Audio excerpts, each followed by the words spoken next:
Good day, everyone. We are Group 1, Team 2 under Dr. Avinesh. I have John, CK, and myself, Annie, for this presentation. Today, our group will be presenting a case study titled Brewing Barista Discontent at Starbucks. This case study about the growing challenges Starbucks faces in managing its employee while continuing its rapid business expansion. In this part, I will cover the case background, the main issue Starbucks is facing, and some findings. Let's start with the background. Starbucks was founded in 1971 in Seattle. Today, it has over 36,000 stores in 84 countries and about 381,000 employees working in stores. In 2022, it made up to 26 billion US dollars in revenue, and they are planning to grow even bigger, up to 45,000 stores by 2025.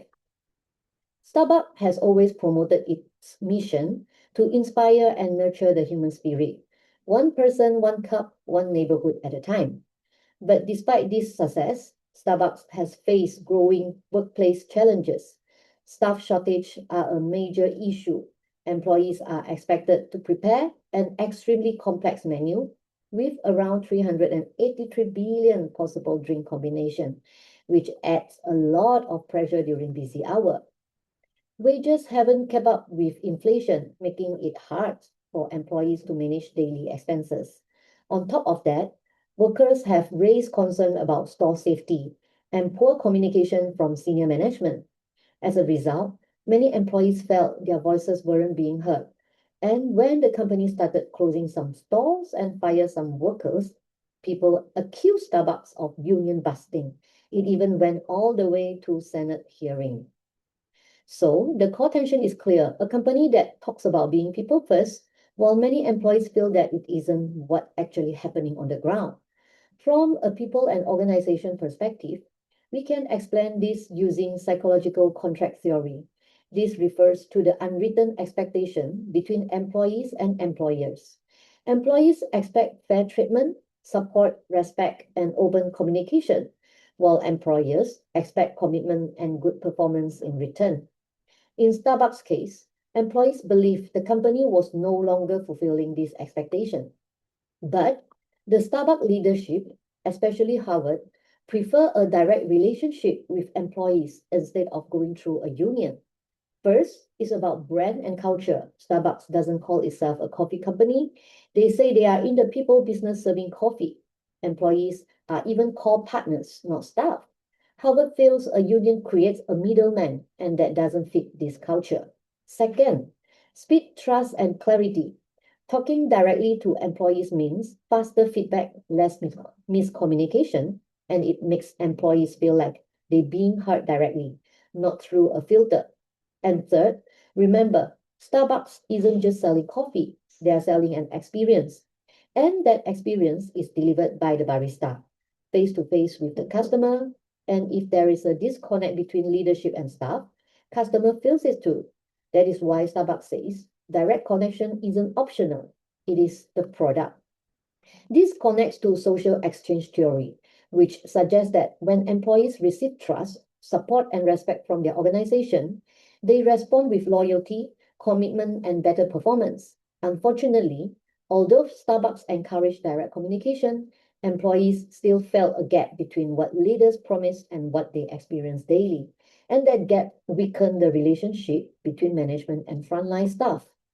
So, does this strategy actually align with what Starbucks says its vision is? On paper, yes, a people first, culture first brand needs engaged, connected employees, and the partner's language reflects a commitment to respect and inclusion. But in practice, the challenges become contradict. In Starbucks' case, while the company communicates strong people-centric value, employees experience high workloads, safety concern, and limited communication in daily reality.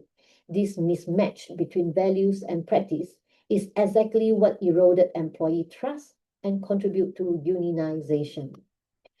Starbucks' case shows that having a strong mission statement alone is not enough. Organizations must ensure their daily management practice truly reflect their state value. I will now pass the presentation to CK, who will cover Starbucks leadership approach, strategic analysis, and the conflict management. Over to you, CK. Thank you. Thank you, Annie. Hi, everyone. I am Liu Chao-Kian. In this section, I will be covering Starbucks strategy analysis, leadership approach, conflict management, and some recommendation on how this workplace issue can be addressed. Let's start by looking at whether Starbucks HR practice will truly align with its business strategy. As shown on the slide, Starbucks have a very ambitious growth target, including expanding to 45,000 stores, achieving 7 to 9% sales growth, and offering customers extremely high level of customization with over 383 billion possible drink variations. While this initiative help drive business growth, they also increase operational complexity and workload for frontline employee. The focus was heavily placed on speed, scale, and customization, but support for employee did not always keep at the same level. Improvement in areas such as wages, tipping, and healthcare benefit were only introduced after union activity and increase of public attentions.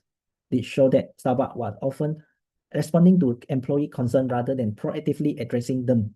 Since Starbucks customer experience depending heavily on its frontline employee, this created a very significant challenge.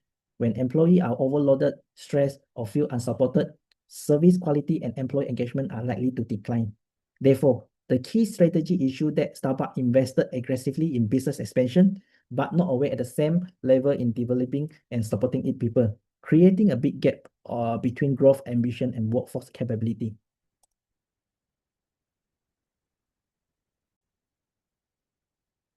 So leadership play a very important role in shaping the situations. Let me share with you two different leadership approach. First, Howard Schultz. He returned as a CEO in 2022. He believed the company had lost its way. His leadership style was more directive and top to down. He preferred maintaining a direct relationship with the employee rather than working through union, and emphasized the company right to determine its preferred approach. As the opposite, when Lakshman Narasimhan became CEO in 2023, he adopted a more people-focused approach. He spent 6 months training as a barista to understand better a daily issue facing by the employee. He also organized informal listening sections where employees could openly share their view. As he stated, for us to succeed, there has to be no eggshell. This different approach can be explained using McGregor's Theory X and Theory Y.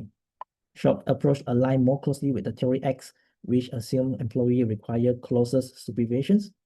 Narasimhan's approach reflects Theory Y, which assume employees are capable, responsible, and perform better when they are trusted and involved in decision making.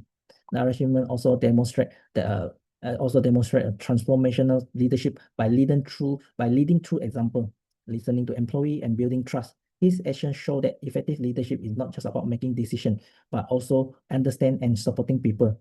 At the end of the day, employees don't just hear what leaders say, they watch what leaders do. That is how trust is built. Next, let's look at the conflict. According to the interactionist view of conflict, conflict is not always a bad thing. Sometimes conflict can help bring problem to management attentions. In Starbucks case, employee raised concern about staffing, pay, safety, and communications. The move to union can be seen as a positive form of conflict because it helped highlight issues that needed to be addressed. However, over the time, the situation became worse. Instead of working together to solve problems, the relationship between employee and management became more tense. This led to legal dispute, public criticisms, and even a Senate hearing. As trust started to break down, the focus shifted away from solving workplace issues. What began as concern about working conditions became a personal conflict between employee and management. Moving forward, Starbucks should focus on managing conflict in a positive way rather than trying to remove it completely. We have 4 recommendations here. First, create a regular opportunity for employee and management to talk openly. Listening sessions should become a regular practice, not just one-time event. Second, Starbucks and the union should focus on finding common ground. Instead of trying to win argument, both sides should work towards shared goals such as employee well-being, smooth operations, and long-term success. This aligns with the social exchange theory, which suggests a strong relationship are built when both sides feel they are treated fairly. Right now, many employees feel they are given more than they are getting in return. Third, provide frontline manager with training and communications and conflict handling. Since they work closely with employee every day, they can often solve the issue before it becomes bigger issue. Finally, be more open and transparent about important decisions such as a store closures or employee terminations. Clear communication help reduce misunderstanding and build trust. In conclusion, Starbucks challenge was not just about pay or union issue. The main issue was the lack of trust between employee and management. To rebuild the trust, Starbucks needs strong leadership, open communications, and fair way of handling conflict. By improving this area, Starbucks can create a better working environment and support its future growth. Thank you. I will now hand over to John, who will be talk about employee motivation, engagement, and final conclusion of our presentation. Thanks. CK. Hi, my name is Jonathan Jeremiah. I'll cover our recommendations, employee motivation and engagement, and wrap up our presentation with a rough conclusion. Based on the issues discussed earlier, Starbucks should focus on rebuilding trust between management and employees, while still maintaining business growth. We have 3 key recommendations. First, strengthen two-way communication. Bring back regular virtual employee Q&A sessions and make the Chairs in a Circle session a regular part of the company's process, not just an occasional event. Starbucks should also improve transparency. For example, introducing a You Said, We Did program, clearly showing employees what changes were made because of their feedback. This helps employees feel their opinions are genuinely valued. Second, improve employee recognition and leadership development. Employees should be recognized through career growth, promotions, and performance awards, not just salary increases. Store managers should also be trained in communication, conflict management, and emotional intelligence. This is supported by leader-member exchange theory, which explains that leaders who build strong, trusting relationships with employees create higher commitment and motivation in return. Third, Starbucks should build a healthier relationship with labor unions, treating them as partners representing employee concerns, not as competitors. Combining direct communication with formal union representation can improve employee well-being, reduce reputational risk, and strengthen Starbucks' ability to attract and retain talent. Now, wages went up 20% year on year. That's a good step, but pay alone won't fix the trust problem. This is where equity theory helps explain things. Employees don't just look at their pay in isolation. They compare their effort and reward to others and to what the company promised. If the input, like working under pressure with 383 billion drink combinations, feels bigger than the output, people feel it's unfair, no matter how much wages rise. This connects to motivation. Using Herzberg two-factor theory, workplace factors split into 2 categories. Hygiene factors, like salary, working conditions, and job security, prevent dissatisfaction but don't necessarily motivate people. Motivators, like recognition, achievement, and meaningful work, are what actually drive people to go beyond the minimum. At Starbucks, the hygiene side has largely been addressed. Wages between 15 and 24 US dollars an hour, healthcare, stock options, free college tuition, and digital tipping. But real motivators are still missing. Staffing shortages, safety concerns, and poor communications remain. That's why many employees still feel disengaged, even after receiving better benefits, and that unmet motivation is coming out as resistance through unionizing instead of positive engagement. This brings us to an important distinction. Job satisfaction is not the same as employee engagement. Job satisfaction is about being happy with conditions like pay, benefits, and workload. And Starbucks has made real progress here. But employee engagement goes further. It's the emotional commitment to go the extra mile, and this is where Starbucks still has a gap. At Starbucks, communication problems and safety concerns, while staffing shortages increase stress, even with better pay, many employees remain disengaged. I will briefly discuss what drives or blocks employee motivation at Starbucks. There are 3 main factors: leadership, communication, and culture. Effective leadership helps employees feel valued and motivated.